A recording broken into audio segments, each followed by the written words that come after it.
All right, welcome back to the channel. It's your boy Fanon, and in this video, we're going to be in the 135-pound division where Gervonta Davis will be fighting Ryan Garcia, but there's been a lot of controversy around rehydration clauses.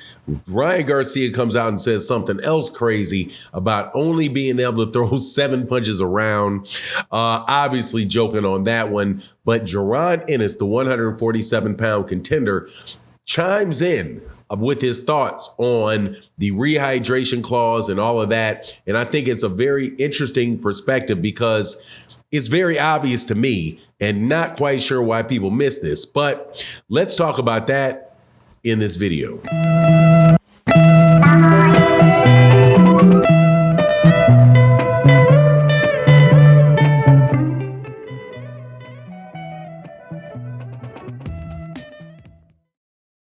All right, welcome back to the channel. It's your boy Fanon, and in this video, we're going to be in the 135-pound division where there's more back and forth going on between Gervonta Davis and Ryan Garcia.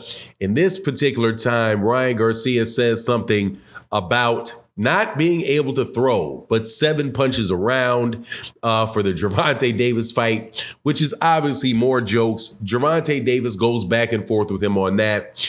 But also, somebody chimes in. That person is Jaron Ennis, who is the IBF interim champion at 147 pounds. And remember that I said he's the IBF champion, because that has a lot to do with the point that he made and a point that I am going to co-sign in this video. But before I do that, though, let me welcome you back to the channel. If you are a longtime subscriber and supporter of the channel, thank you guys so much for your support in the super thanks of videos like this. More and more people are doing that, and it really is a great way to help channels like mine and others that you like be able to continue to do the work that they do. So thank you very much for your support. Also, thank you to anybody that is new to the channel. Hit that like button, hit that subscribe button. But let's get into this. All right. So a bunch of hoopla around Gervonta Davis and Ryan Garcia, and the fact that Ryan Garcia has a rehydration clause in his contract, which allows him to only weigh in the morning of the fight at 146 pounds. Now, mind you, that the fight is at 136 pounds, not 135 pounds. So Ryan Garcia, who I am most definitely going to be calling Crying Ryan.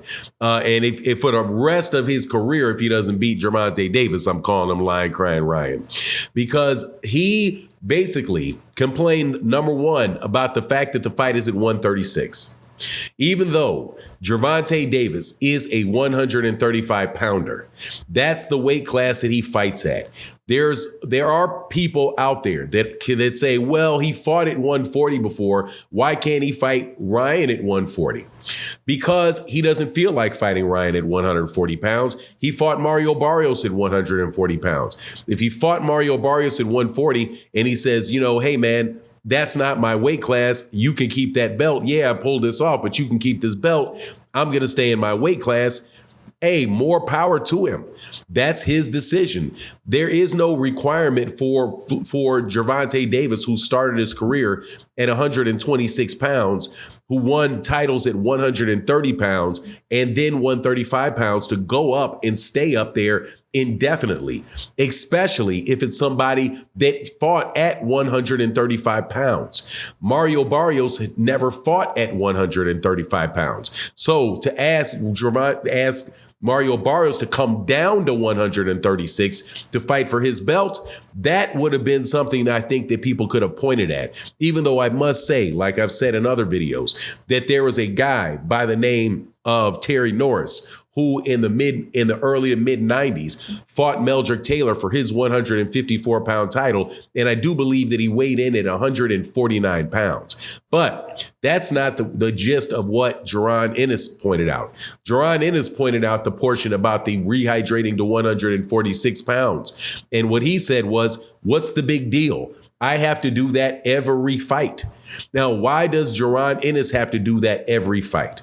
Because Jaron Ennis is the IBF champion, and the IBF has that stipulation in every championship fight. That is a stipulation in every championship shot fight for sure. It may be the case for every IBF sanctioned fight. I'm not sure. I'd have to look into that rule. However, definitely for the championship fights that the IBF champion has, if it's at 135 pounds, they have to weigh in the morning of at 145 or less. That is their rules. So for a 135 pound fight, if Gervonta was in the IBF, then that's just would be what it is. As a matter of fact, you would not be able to go. And if it was at 135, like Tank fights at, he would have to fight at 135 and then weigh in at 145, not 136 and 146. So just the whole idea that Ryan Garcia, who is a 135 pounder, who just didn't want to make the weight, is somehow being taken advantage of by Gervonta Davis, because Gervonta Davis says, no, look, man, I'm a 135 pounder. And guess what, dude? There's weight classes. There are weight classes. Ryan Garcia, if he doesn't want to fight a 135 pounder, he doesn't have to fight the 135 pounder. He can go look for a big fight with Errol Spence if Errol Spence will give it to him at 147. And guess what? He can weigh at 147. He can weigh in at 147 the day before the fight, and he can get as big as he wants after it. As long as Errol Spence Jr. can do the same thing. What, shoot, you the same height as Errol Spence Jr., same length as Errol Spence Jr. So go do that. But it's just, a way that Ryan Garcia is using. And I'm telling you, man, this is something to me that I just do not respect, man. Now, and the reason I don't respect it is because he agreed to it. And he's a 135 pounder. The number one reason is you're a 135 pounder. That is a 135 pound guy. You already have a big size advantage on him. So if you say, well, why are you trying to drain me? He could easily say, dude, why are you trying to weight bully me? You that much bigger than me and you got a problem with a weight? You got a problem with making weight? And plus, Gervonta Davis got to make the weight too. Anyway, it is what it is on all that. But I just wanted to point out that Jaron Ennis made a good point, man, about that. Look, I'm the IBF. Because he's the IBF interim champion, I have to make 104. I have to make 140. I have a 10-pound rehydration clause in every fight that I have. Same thing with Caleb Plant was the IBF champion. When he was the IBF champion, he had that. As long as you do not have two belts, as long as you're not unified, as long as the IBF champion is not unified, you have that requirement in your in the rules of the IBF. And also, I think it should just be that way, because there's used to be same day weigh-ins. And if there was same day weigh-ins, man, I'm telling you, a lot of these guys would not be in the weight classes that they say that they be in. Matter of fact, Ryan Garcia, if there was same day weigh-ins, would be at welterweight, right? If you have a hard time making 146 the morning of the fight, well, that's telling me, man, look, dude, you can't make 140 the day of the fight, which tells me, dude, you're a welterweight, man.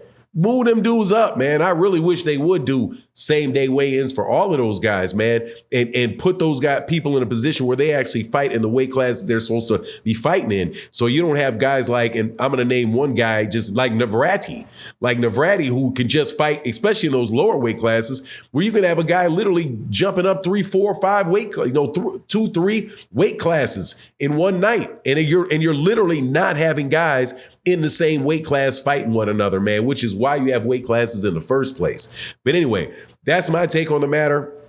You let me know what you think in the comment section. And with that, I'm out. Deuces.